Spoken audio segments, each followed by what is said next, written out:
नमस्कार। स्वागत है आपका हमारे चैनल स्टेबल स्टडी में। मार्गदर्शन हमारा, सफलता आपकी। दोस्तों, यह वीडियो भूगोल के 500 प्रश्नों की सीरीज का 4th पार्ट है। आशा करता हूं कि आपने इसका फर्स्ट, सेकंड व थर्ड पार्ट जरूर देख लिया होगा। यदि नहीं देखा है तो चैनल की प्लेलिस्ट में जाकर आप वीडियो के फर्स्ट, सेकंड व थर्ड पार्ट और भी पड़ी वीडियो को देख सकते हैं, क्योंकि उसमें कई प्रकार की वीडियो पड़ी हैं, जैसे जीएस के प्रैक्टिस सेट हैं, हिस्ट्री के प्रैक्टिस सेट हैं। तो आप जाकर चैनल की प्लेलिस्ट में उनको देख सकते हैं। तो चलिए दोस्तों, आज के प्रश्नों की शुरुआत करते हैं। तो पहला प्रश्न है इस वीडियो का, ऊपरी ब्रह्मपुत्र घाटी में पाए जाने वाला मुख्य खनिज है कोयला, लौह अयस्क, पेट्रोलियम या फिर मैग्नीज। तो आइए देख लेते हैं कि ब्रह्मपुत्र घाटी में कौन सा खनिज पाया जाता है। तो पेट्रोलियम ऊपरी ब्रह्मपुत्र घाटी में पाए जाने वाला मुख्य खनिज है। तो इसका आंसर क्या हो गया? सी। पेट्रोलियम जो है वो ऊपरी ब्रह्मपुत्र घाटी में पाए जाने वाला मुख्य खनिज है। आइए इसके बारे में और भी देख लेते हैं। यह देश की सबसे पुरानी तेल की पेटी है। तो इसे याद रखिएगा कि यह सबसे पुरानी है, ठीक है ना। जो किस घाटी में है? तो दिहिंग घाटी से सुरमा घाटी तक विस्तृत है। इसे भी आप याद रखिएगा कि दिहिंग घाटी से सुरमा घाटी तक इसका विस्तार है। इस क्षेत्र के प्रमुख तेल उत्पादक क्षेत्र डिब्रूगढ़ और शिवसागर जिले में स्थित हैं, ठीक है। चलिए अगले प्रश्न की ओर चलते हैं। तो अगला प्रश्न है, भारत की सिलिकॉन वैली कहाँ स्थित है? देहरादून, बेंगलुरु, हैदराबाद या फिर श्रीनगर। तो आइए देखते हैं कि भारत की सिलिकॉन वैली किसे कहा जाता है। संयुक्त राज्य अमेरिका में उत्तरी कैलिफोर्निया के खाड़ी क्षेत्र का दक्षिणी भाग सिलिकॉन वैली के नाम से प्रसिद्ध है, ठीक है। तो संयुक्त राज्य अमेरिका में जैसे उत्तरी कैलिफोर्निया को जो खाड़ी क्षेत्र है उसके दक्षिणी भाग को सिलिकॉन वैली कहते हैं, उसी प्रकार भारत में जो सिलिकॉन वैली है उसे बेंगलुरु कहते हैं, ठीक है ना। बेंगलुरु क्या कहते हैं? तो सिलिकॉन वैली भारत की। आइए देखते हैं और इसके बारे में। तो आरंभ में यहाँ पर भारी संख्या में सिलिकॉन के एकीकृत परिपथ यानी जो चिप जिससे बनता है, तो बनाने वाली कंपनियों के कारण यह नाम मिला, क्योंकि यहाँ चिप बनाने वाली बहुत सी कंपनियां आ गई, तो इस कारण से इसे यह नाम मिला है सिलिकॉन वैली का। इस संदर्भ में भारत की सिलिकॉन वैली, तो जैसा कि मैंने बताया, बेंगलुरु है, ठीक है। चलिए अगले प्रश्न की ओर चलते हैं। अगला प्रश्न है, स्वतंत्रता के बाद विकसित किया गया पहला पत्तन था? न्यू मैंगलोर, मुंबई, नावा सेवा या फिर कांडला। तो आइए देखते हैं कि स्वतंत्रता के बाद कौन से बंदरगाह का विकास किया गया था। तो स्वतंत्रता के बाद विकसित किया गया पहला पत्तन है कांडला। कौन सा है? कांडला, डी। ये गुजरात में पड़ता है दोस्तों। विभाजन के बाद कराची पत्तन के पाकिस्तान में चले जाने के बाद पश्चिमी तट के इस क्षेत्र में एक पत्तन की अति आवश्यकता थी, ठीक है ना, क्योंकि विभाजन के बाद जो कराची बंदरगाह था वह पाकिस्तान में चला गया था, तो भारत को भी एक पश्चिमी तट पर बंदरगाह चाहिए था, तो इस वजह से इस पत्तन का निर्माण हुआ, ठीक है। इस पत्तन का निर्माण कब हुआ था? यानी इस बंदरगाह का निर्माण 1950 में हुआ था। इसे याद रखिएगा कि 1950 में इसका निर्माण हुआ था, ठीक है। और ये भारत के पश्चिमी तट पर है कांडला बंदरगाह, और कहाँ पे है? गुजरात में। चलिए अगले प्रश्न की ओर चलते हैं। अगला प्रश्न है, भारत का सबसे ऊंचा बांध कौन सा है? ब्यास बांध, नांगल बांध, भाखड़ा बांध या फिर हीराकुंड बांध। तो आइए देखते हैं कि भारत का सबसे ऊंचा बांध कौन सा है। तो भाखड़ा बांध सतलज नदी पर बना है, तो इसका आंसर क्या हो गया? भाखड़ा बांध, ठीक है। जो विश्व के उच्चतम गुरुत्वीय बांधों में से एक है, तो भारत का जो भाखड़ा बांध है वो सबसे ऊंचा बांध है, ठीक है। तो इसका आंसर हो गया सी। चलिए अगले प्रश्न की ओर चलते हैं। अगला प्रश्न है, भारत की सबसे बड़ी सिंचाई नहर का क्या नाम है? यमुना नहर, इंदिरा गांधी नहर, ऊपरी बड़ी दोआब नहर या फिर सरहिंद नहर। तो इसका आंसर हो जाएगा बी, इंदिरा गांधी नहर। तो आइए देखते हैं इसके बारे में। इंदिरा गांधी नहर भारत की सबसे बड़ी सिंचाई नहर है। तो भारत की सबसे बड़ी सिंचाई नहर किसे कहते हैं? तो इंदिरा नहर को। यह पंजाब में ब्यास तथा सतलज नदी के संगम पर बने हरिके बैराज से निकाली गई है। तो किसके किसके? जहां पर ब्यास नदी और सतलज नदी मिलती हैं वहां पर एक हरिके नाम का बैराज बना हुआ है, ठीक है। वहीं से ये इंदिरा गांधी नहर निकाली गई है। इससे राजस्थान, पंजाब व हरियाणा राज्य लाभान्वित होते हैं। तो इससे 3 राज्य लाभान्वित होते हैं, मतलब इससे 3 राज्यों को पानी मिलता है, राजस्थान, पंजाब व हरियाणा। ठीक है, चलिए अगले प्रश्न की ओर चलते हैं। अगला प्रश्न है, भारत में स्थापित पहला परमाणु संयंत्र कौन सा है? कैगा, तारापुर, नरोरा या फिर कोटा? तो आइए देखते हैं कि भारत में कौन सा परमाणु संयंत्र सबसे पहले स्थापित किया गया था। भारत में स्थापित पहला परमाणु संयंत्र तारापुर है, तो इसका आंसर हो गया बी, तारापुर। ठीक है, इसकी स्थापना 1969 में मुंबई के निकट तारापुर नामक स्थान पर की गई थी। तो ये कब की गई थी तारापुर प्लांट की स्थापना? एटॉमिक पावर प्लांट है, ये ध्यान रखिएगा कि ये परमाणु संयंत्र है। ठीक है, और स्थापना कब हुई थी? 1969 में। तो मुंबई कहाँ पड़ता है? मुंबई पड़ता है महाराष्ट्र में। चलिए अगले प्रश्न की ओर चलते हैं। अगला प्रश्न है, यूमियम हाइडल प्रोजेक्ट बांध किसके कुछ किलोमीटर उत्तर पर स्थित है? कोहिमा, इम्फाल, गुवाहाटी या फिर शिलोंग? तो आइए देखते हैं कि यूमियम हाइडल प्रोजेक्ट बांध कहाँ स्थित है। तो यूमियम हाइडल प्रोजेक्ट पूर्वोत्तर क्षेत्र की पहली जल विद्युत परियोजना है। ठीक है, यह मेघालय की राजधानी शिलोंग से 15 किलोमीटर उत्तर में स्थित है। तो कहाँ? तो मेघालय की राजधानी शिलोंग। इसका आंसर हो गया डी। इसे याद रखिएगा कि कहाँ स्थित है? मेघालय की राजधानी शिलोंग में। चलिए अगले प्रश्न की ओर चलते हैं। अगला प्रश्न है, निम्न में से कौन सा भारत के पूर्वी तट का एक मुख्य बंदरगाह है? तो यहाँ ये शब्द आप ध्यान रखिएगा कि पूछ रहा है मुख्य, यहाँ ध्यान रखिएगा, पूर्वी तट का एक मुख्य बंदरगाह है। तो कांडला, विशाखापट्टनम, करिकल या फिर पुडुचेरी? तो इसका आंसर आपको देना है। आइए देखते हैं। कोलकाता, हल्दिया, पारादीप, विशाखापट्टनम, चेन्नई, एन्नोर एवं तूतीकोरिन पूर्वी तट के मुख्य बंदरगाह हैं। तो आप ये सभी देख लीजिएगा। कोलकाता भी पूर्वी तट का, हल्दिया, पारादीप, विशाखापट्टनम, चेन्नई, एन्नोर और तूतीकोरिन, तो ये सभी पूर्वी तट के मुख्य बंदरगाह हैं। मुंबई, कांडला एवं न्यू मैंगलोर पश्चिमी तट के प्रमुख बंदरगाह हैं। तो 3 बंदरगाह, मुंबई, कांडला, न्यू मैंगलोर, ये सब पश्चिमी तट के बंदरगाह हैं। ठीक है, प्रमुख बंदरगाह। और कांडला गुजरात पश्चिमी तट का प्रमुख बंदरगाह है, कांडला। ठीक है ना, गुजरात में है। तो इसका आंसर क्या हो गया? इसका आंसर हो गया बी, विशाखापट्टनम। दोस्तों ये करिकल भी पूर्वी तट पर पड़ता है और पुडुचेरी भी पूर्वी तट पर पड़ता है, लेकिन चूंकि इसमें पूछा है पूर्वी तट का मुख्य बंदरगाह, तो मुख्य बंदरगाह के अंतर्गत विशाखापट्टनम आता है। तो इसका आंसर क्या हो गया? विशाखापट्टनम। चलिए अगले प्रश्न की ओर चलते हैं। अगला प्रश्न है, आबादी की वृद्धि दर का तात्पर्य क्या है?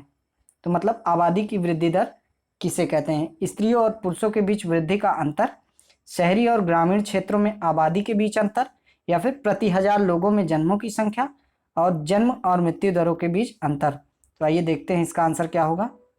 जन्म दर एवं मृत्यु दर के बीच अंतर को तो किसे कहते हैं? जन्म दर और मृत्यु दर के अंतर को आबादी वृद्धि कहते हैं। ठीक है, जन्म दर एवं मृत्यु दर के बीच अंतर को जनसंख्या वृद्धि दर कहते हैं।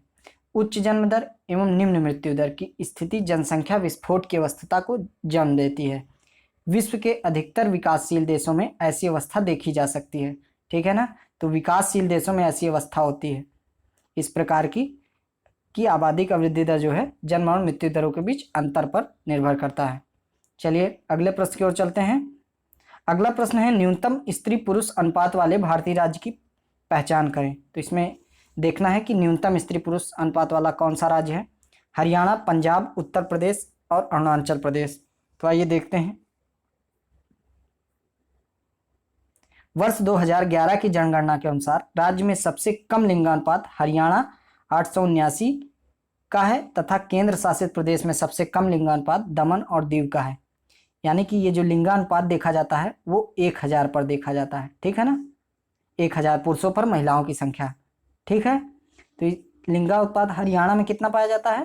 तो 1000 पुरुषों पर 879 महिलाएं हैं। ठीक है, तो इसका आंसर क्या हो गया? हरियाणा। और केंद्र शासित प्रदेशों में सबसे कम लिंगानुपात कहाँ है? तो दमन और दीव। कितना है? 618। चलिए अगले प्रश्न की ओर चलते हैं। अगला प्रश्न है, भारत का सबसे बड़ा जनजातीय समुदाय कौन है? भील, गोंड, संथाल या फिर थारू? तो भारत का सबसे बड़ा जनजातीय समुदाय कौन है? आइए देखते हैं। सबसे बड़ा जन समुदाय क्या है? ये गोंड है। गोंड है जनजातीय समुदाय। यह जनजाति कहाँ कहाँ पाई जाती है? तो मध्य प्रदेश, महाराष्ट्र, आंध्र प्रदेश व उड़ीसा राज्यों में पाई जाती है। मध्य, प्रदेश, महाराष्ट्र, आंध्र प्रदेश और उड़ीसा। चलिए अगले प्रश्न की ओर चलते हैं। अगला प्रश्न है, अपातनी कहाँ का मुख्य जनजाति समूह है? तो अपातनी एक जनजाति है, वह कहाँ की है? सिक्किम, अरुणाचल प्रदेश, झारखंड या फिर नागालैंड? तो आइए देखते हैं अपातनी कहाँ की जनजाति है। अपातनी जनजाति मुख्यतः अरुणाचल प्रदेश के लोअर सुनसिरी जिले के जायरो घाटी में संकेंद्रित है। तो कहाँ मिलती है? अरुणाचल प्रदेश के जायरो घाटी में। तो इसका आंसर बी हो गया, अरुणाचल प्रदेश। चलिए अगले प्रश्न की ओर चलते हैं। अगला प्रश्न है, भारत ने अंतर्राष्ट्रीय सुनामी चेतावनी प्रणाली को कब अपनाया था? 2004, 2005, 2006 या फिर 2007? तो भारत ने अंतर्राष्ट्रीय सुनामी की जो चेतावनी है उसका सिस्टम कब अपनाया था? आइए देखते हैं। तो भारत ने अंतर्राष्ट्रीय सुनामी चेतावनी प्रणाली को 2006 में अपनाया था। तो इसका आंसर क्या हो गया? 2006। आप इतना याद रखिएगा कि अंतर्राष्ट्रीय सुनामी चेतावनी प्रणाली 2006 में शुरू की गई। चलिए अगले प्रश्न की ओर चलते हैं। निम्नलिखित में से कौन एकाधिकार का एक उदाहरण है? स्पिक, भारतीय railway, HMT, Hindustan Unilever limited? तो आइए देखते हैं कि एकाधिकार का सबसे अच्छा उदाहरण कौन सा है। भारतीय रेलवे एकाधिकार का उदाहरण है क्योंकि देश में कोई दूसरी संस्था या एजेंसी नहीं है जो रेलवे सेवा प्रदान करती हो। तो इसका आंसर क्या हो गया? भारतीय रेलवे एकाधिकार का उदाहरण है क्योंकि कोई भी एजेंसी और भारतीय रेलवे जो रेलवे सेवा है उसे कोई भी एजेंसी प्रदान नहीं करती है, अकेले की कौन करता है? तो भारतीय रेलवे। चलिए अगले प्रश्न की ओर चलते हैं। अगला प्रश्न है, आकाशगंगा मंदाकिनी सबसे पहले किसने देखी थी? गैलीलियो ने, मार्टिन स्मिथ ने, मार्कोनी ने या फिर न्यूटन ने? तो आइए देखते हैं। तो इन्हें आप पहचानिए, ये कौन है दोस्तों? इन्हें गैलीलियो कहते हैं। तो आकाशगंगा में मंदाकिनी सबसे पहले किसने देखी थी? तो गैलीलियो ने। आइए इनके बारे में और देखते हैं। हमारी गैलेक्सी जिसमें हमारा सौरमंडल स्थित है को मंदाकिनी या आकाशगंगा या दुग्ध मेखला कहते हैं। तो यहाँ 3 नाम मिलते हैं कि हमारी गैलेक्सी जिस सौरमंडल में स्थित है उसे मंदाकिनी, आकाशगंगा या दुग्ध मेखला कहते हैं। ठीक है, इसे याद रखिएगा कि मंदाकिनी, आकाशगंगा और दुग्ध मेखला तीनों एक ही के नाम है। ठीक है, सर्वप्रथम टेलीस्कोप की सहायता से 1610 ईस्वी में, कब? 1610 ईस्वी में गैलीलियो गैलीली ने इसे देखा था। तो इसका आंसर हो गया ए, गैलीलियो गैलीली। चलिए अगले प्रश्न की ओर चलते हैं। अगला प्रश्न है, ज्योग्राफी शब्द किसने निर्मित किया था? टॉलमी, इरेटोस्थनीज, हिकॉटस या फिर हेरोडोटस? तो आइए देखते हैं ज्योग्राफी शब्द किसने निर्मित किया था। आप इन्हें पहचानिए। तो ये हैं इरेटोस्थनीज। इन्होंने ही भूगोल के लिए सर्वप्रथम ज्योग्राफी शब्द का प्रयोग किया था। ठीक है, तो इरेटोस्थनीज इसका आंसर हो गया। चलिए अगले प्रश्न की ओर चलते हैं। अगला प्रश्न है, धूमकेतु किसके चारों ओर परिक्रमण करते हैं? जो धूमकेतु होते हैं वो किसके चारों ओर परिक्रमण करते हैं? परिक्रमण का मतलब चारों ओर, मतलब कोई भी चीज होती है, एक तो होता है अपने अक्ष पर और किसी पिंड के चारों ओर। ठीक है, उसको परिक्रमण कहते हैं। तो पृथ्वी, शुक्र, सूर्य या फिर बृहस्पति? तो धूमकेतु किसके चारों ओर परिक्रमण करते हैं? ये देखते हैं। धूमकेतु सौर मंडल में पत्थर, धूल, बर्फ और गैस के बने हुए छोटे छोटे पिंड होते हैं। तो धूमकेतु का मतलब आपने समझा कि सौर मंडल में जो पत्थर, धूल, बर्फ और गैस के छोटे छोटे टुकड़े हैं वही पिंड हैं। धूमकेतु उन्हें ही कहते हैं। यह परवलयाकार और अंडाकार पथ से सूर्य की परिक्रमा करते हैं। तो किसकी परिक्रमा करते हैं? सूर्य की। इसका आंसर क्या हो गया? सी, सूर्य। धूमकेतु के मुख्यतः 3 भाग होते हैं। कौन कौन से? नाभि, कोमा और पूंछ। चलिए अगले प्रश्न की ओर चलते हैं। निम्नलिखित में से कौन सौर परिवार से संबंधित नहीं है? क्षुद्र ग्रह, धूमकेतु, ग्रह या फिर निहारिका? तो इसका आंसर क्या होगा? ये देखते हैं कि सौर परिवार से कौन से ग्रह संबंधित हैं, कौन से पिंड। एक आकाशगंगा के निर्माण की शुरुआत हाइड्रोजन गैस से बने विशाल बादल के संचयन से होता है जिसे निहारिका कहते हैं। तो सौर परिवार से संबंधित कौन नहीं है? निहारिका। बाकी सभी सौर मंडल के जो सौर परिवार है उसके अंतर्गत शामिल होते हैं। क्षुद्र ग्रह, धूमकेतु, ग्रह तीनों। ठीक है ना, निहारिका जो है वो सौर परिवार से संबंधित नहीं है। पल्सर क्या होते हैं? पल्सर क्या होते हैं? पृथ्वी की ओर जा रहे तारे, पृथ्वी से दूर जा रहे तारे, तेजी से घूमने वाले तारे या फिर उच्च तापमान वाले तारे? तो देखिए पल्सर क्या होते हैं, आइए देखते हैं। पल्सर एक उच्च चुंबकीय घूर्णन करने वाला न्यूट्रॉन तारा होता है। ठीक है, यह एक इलेक्ट्रोमैग्नेटिक विकिरण की बीम उत्सर्जित करता है। तेजी से घूमने के कारण ही इसका नाम पल्सर पड़ा है। तो क्या होता है ये?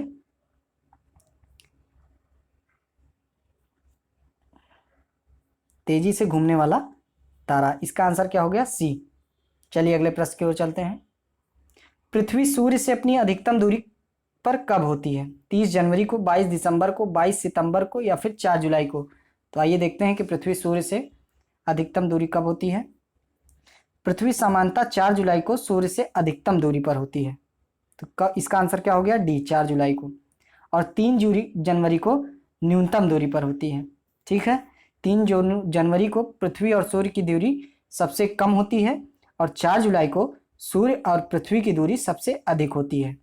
तो जब 4 जुलाई को सूर्य से अधिकतम दूरी होती है तो उसे अपेहेलियन की स्थिति कहते हैं, यानी अपसौर की स्थिति। और जब सबसे नज़दीक होती है तो उसे पेरीहेलियन कहते हैं। ठीक है ना, उपसौर की स्थिति। तो इतना याद रखिएगा कि जब पृथ्वी सूर्य से सबसे ज़्यादा दूर होती है, दूरी पर अपेहेलियन यानी अपसौर और पास यानी कि उपसौर। ठीक है, चलिए अगले प्रश्न की ओर चलते हैं। अगला प्रश्न है, सौर परिवार का सबसे बड़े ग्रह का क्या नाम है? सौर परिवार के सबसे बड़े ग्रह का क्या नाम है? पृथ्वी, मंगल, शनि या फिर बृहस्पति? तो आइए देखते हैं सौर परिवार के सबसे बड़े ग्रह का क्या नाम है। बृहस्पति सौर परिवार का सबसे बड़ा ग्रह है। ठीक है, तो इसका आंसर क्या हो गया? बृहस्पति, जिसका व्यास लगभग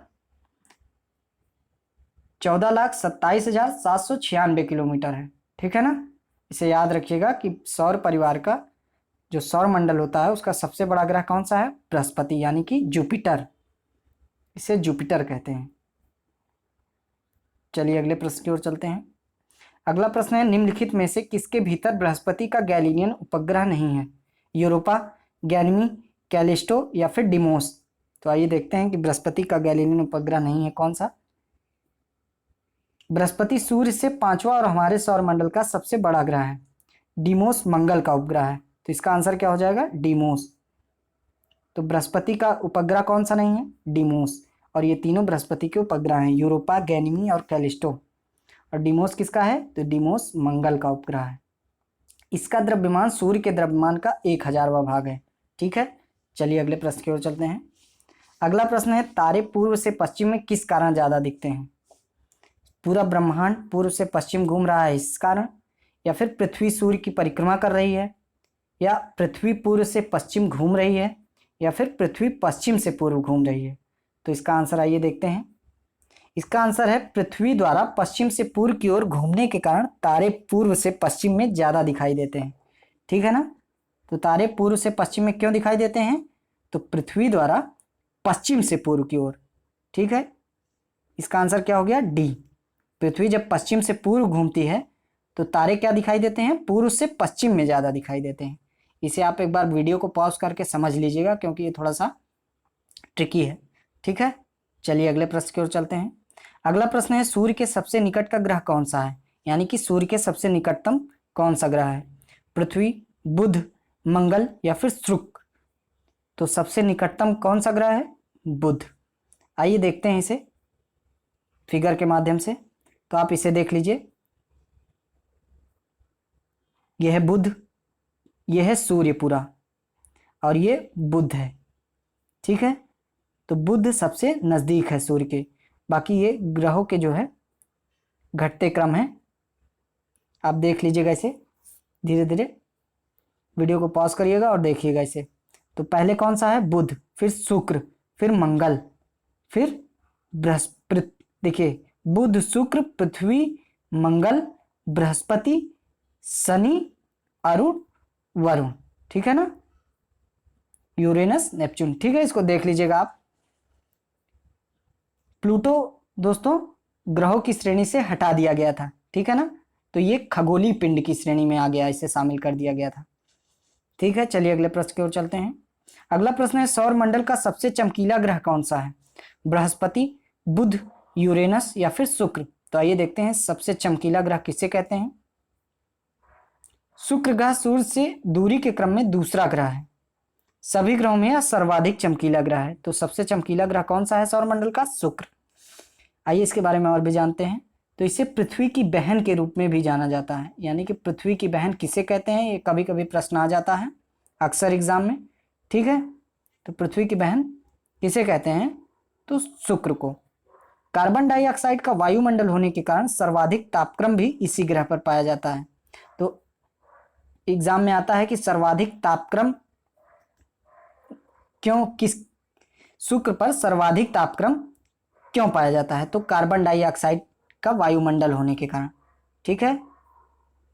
शुक्र ग्रह को सांझ का तारा व भोर का तारा भी कहा जाता है। तो शुक्र ग्रह को आप इसे देख लीजिएगा क्योंकि ये इंपॉर्टेंट है कि आता है एग्जाम में कि सांझ का तारा किसे कहते हैं। तो आपको क्या देखना होगा आंसर में? शुक्र को। तो इसे आप देख लीजिएगा ध्यान से। और ये दोस्तों इसका एक एक पॉइंट इंपॉर्टेंट है, तो आप इस चारों पॉइंट को कायदे से रट लीजिएगा। पृथ्वी के सबसे नजदीक कौन सा तारा है? सूर्य, अल्फा सेंचुरी, ध्रुव या फिर चित्रा?